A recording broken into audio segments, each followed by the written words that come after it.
오, 선생님, 이거 어떻게 된 건가요? 어떻게 되겠냐? 지금 메타버스 가상세계 안으로 들어오신 거죠?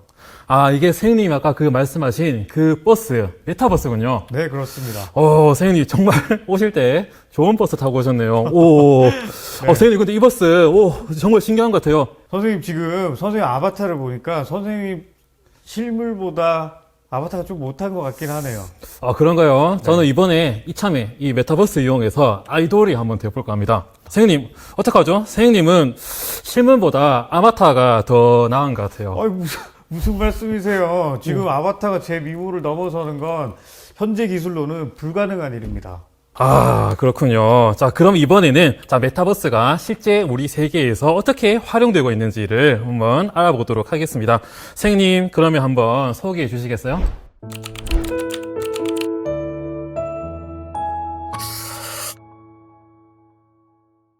네. 제가 먼저 소개해드릴 사례는 메타버스 공간 안에서 열린 한 대학의 입학식 장면인데요. 이 대학의 입학식이 메타버스 공간에서 열려 큰 화제가 됐던 적이 있습니다. 또한 콘서트나 팬사인회 같은 것이 메타버스 공간에서 열리기도 하였는데요. 트래비스 스캇이라고 하는 가수는 포트나이트라고 하는 메타버스 공간에서, 블랙핑크는 제페토라고 하는 공간에서 콘서트와 팬사인회를 개최한 적이 있었습니다. 심지어 현재 미국의 대통령인 바이든 대통령은 모여라 동물의 숲이라고 하는 플랫폼에서 선거 유세 캠프를 차린 적도 있는데요.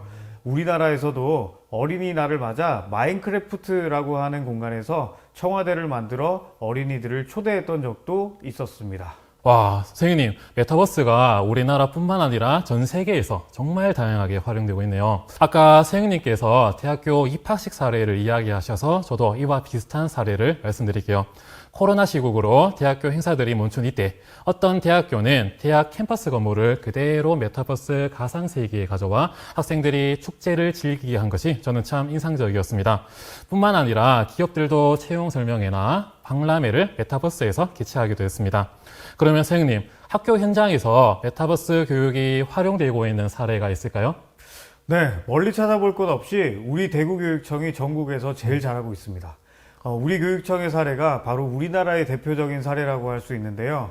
대구교육청과 함께 진행한 중등학교가자닷컴의 사례가 가장 대표적인 사례라 할 수 있습니다. 중등학교가자닷컴 여름캠프는 중하위권 학생들의 기초학력 지원을 위해 메타버스를 기반으로 가상학교를 운영하였는데요. 이렇게 게더타운을 이용하여 만든 가상학교가 메타버스 기반의 최초의 온라인 학습 사이트라 평가받고 있습니다. 학교가자닷컴 여름캠프의 성과보고회 역시 메타버스를 기반으로 개최되었는데요. 이때는 이프렌드라고 하는 플랫폼을 활용하여 성과보고회가 개최되었다고 합니다. 대구 창의융합축전 역시 알트스페이스 VR이라고 하는 가상공간을 활용하여 개최되었고요. 자, 지금 보고 계시는 곳이 바로 2021년 중등학교가자닷컴의 여름 캠프가 진행된 메타버스 가상학교입니다. 아, 여기가 바로 그 가상학교군요. 네, 이 가상학교에서 학생들은 선생님들이 제작한 학습 컨텐츠를 통해 수업을 듣고 정해진 시간에 실제 선생님과 학생들이 가상학교의 교실에서 만나 질의응답을 하거나 다양한 수업 활동들이 이루어지기도 했습니다. 그리고 실제 학교 현장에서도 메타버스가 다양하게 활용되고 있습니다. 원격 수업의 상황에서 메타버스 플랫폼을 활용해 원격 수업에 대한 학생들의 피로도를 줄이고 퀴즈, 방탈출 게임 등 다양한 수업 활동을 이어나가는 사례들도 있습니다. 자, 또 여러 학교들이 전시회나 발표회도 이 메타버스를 통해 진행하기도 했습니다.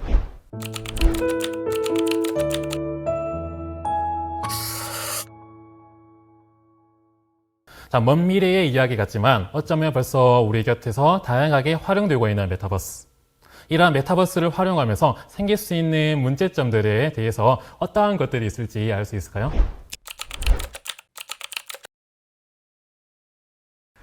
무엇보다 가장 우려되는 것은 이 메타버스 중독 현상인데요. 이 메타버스 중독 현상은 지금 주변에서 흔히 볼 수 있는 게임 중독 현상을 떠올려 보시면 될 것 같아요. 하지만 메타버스 중독 현상은 몰입의 정도가 게임보다는 훨씬 심하게 나타날 수 있는 그런 문제가 있지 않을까 생각이 됩니다. 네, 이렇게 메타버스에 중독되면 현실 세계와 가상 세계의 괴리감 같은 것도 발생할 수 있을 것 같습니다. 현실 세계와 다른 가상 세계의 멋진 나의 아바타의 모습을 보면 현실 세계와 가상 세계의 괴리감이 생겨 현실의 자기 자신을 부정하거나 사회의 부정의 문제도 발생할 수 있지 않을까 생각이 듭니다. 세대 간 단절이나 정보 격차 문제도 심각하게 나타날 가능성이 높은데요. 지금도 인터넷이나 모바일 활용 정도에 따라 이런 격차가 큰 사회적 문제가 되고 있잖아요. 이 역시 인터넷 모바일과는 비교가 되지 않을 정도로 심각한 사회 문제가 되지 않을까 걱정이 됩니다. 네, 선생님 말씀 듣다 보니 가상세계 내에서 범죄의 문제도 발생할 수 있을 것 같아요. 아바타들끼리 가상세계에서 사회, 경제, 문화 활동이 이루어지다 보니 익명성을 이용해 여러 가지 범죄나 문제가 발생할 수 있을 것 같아요. 네, 맞습니다. 이 메타버스 플랫폼이 지닌 장점도 있지만 또 우리 자녀들이 이런 부작용이나 문제에 빠지지 않도록 하기 위해 학부모님들의 역할이 굉장히 중요하다고 할 수 있겠는데요.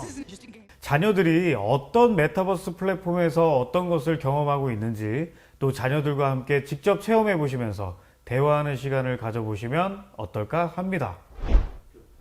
지금까지 교육에서의 메타버스 활용 사례와 주의해야 할 점들에 대해 살펴보았는데요. 자, 이제 현실로 돌아와 정리를 한번 해보도록 합시다.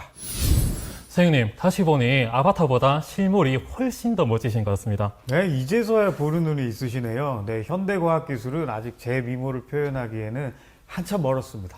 네, 메타버스는 이미 우리 곁에서 다양하게 스며들어 활용되고 있는데요. 먼 미래뿐만 아니라 가까운 미래에도 엄청난 영향력을 발휘할 것이라고 생각이 됩니다. 재창쌤, 네. 우리 미래에는 메타버스가 어떻게 활용되고 있을 것 같아요?